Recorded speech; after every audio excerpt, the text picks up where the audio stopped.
Salut à tous, un mag 100% électrique cette semaine avec Mini, Opel, Honda, Porsche et Bentley. On démarre tout de suite avec la nouvelle Mini Cooper SE. Cette version zéro émission de la petite citadine premium se démarque du reste de la gamme par sa grille de calandre fermée, ses jantes exclusives et ses touches de jaune en option. À bord, le modèle profite d'une instrumentation numérique spécifique. Sur la balance, la Cooper SE pèse 145 kg de plus que la Cooper S, mais l'intégration des batteries permet de conserver le même volume de coffre que sur les versions thermiques. Vous n'aurez pas le choix pour le pack de batterie. Mini propose 32,6 kWh, permettant une autonomie de 235 km en cycle WLTP. Un peu léger en comparaison d'une Peugeot i208 qui pousse jusqu'à 340 km. Pour autant, la Mini Cooper SE est beaucoup plus puissante avec ses 184 chevaux qui lui permettront de réaliser le 0 à 100 en 7 secondes 3. VMAX 150 km/h pour un tarif qui débute à 32 900 €, bonus de 6 000 € à déduire. Son arrivée est prévue en 2020. Tarif également pour l'Opel Corsa i, cousine technique de la i208. Comptez 3 000 € de moins que la Mini à partir de 29 900 €.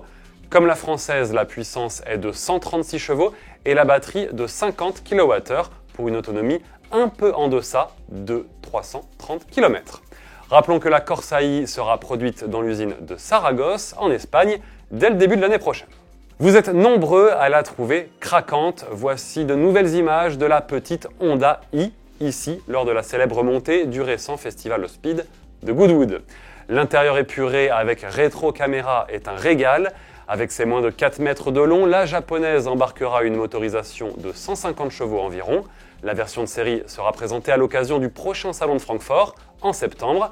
Nous savons déjà que l'autonomie sera supérieure à 200 km grâce à la batterie de 35,5 kWh. Les commandes sont d'ores et déjà ouvertes et plus de 30 000 réservations ont déjà été effectuées. Passons maintenant dans l'univers du luxe chez Bentley. Place au concept EXP 100 GT, également 100% électrique. Ce prototype de 5,80 m de long préfigure les prochaines Bentley, tant au niveau du style qu'en matière de technologie. En plus de son système de conduite autonome, l'anglaise peut compter sur 4 moteurs électriques. Nous ne connaissons pas le niveau de puissance, mais le couple est de 1500 Nm et l'exercice du 0 à 100 annoncé en seulement 2 secondes 5.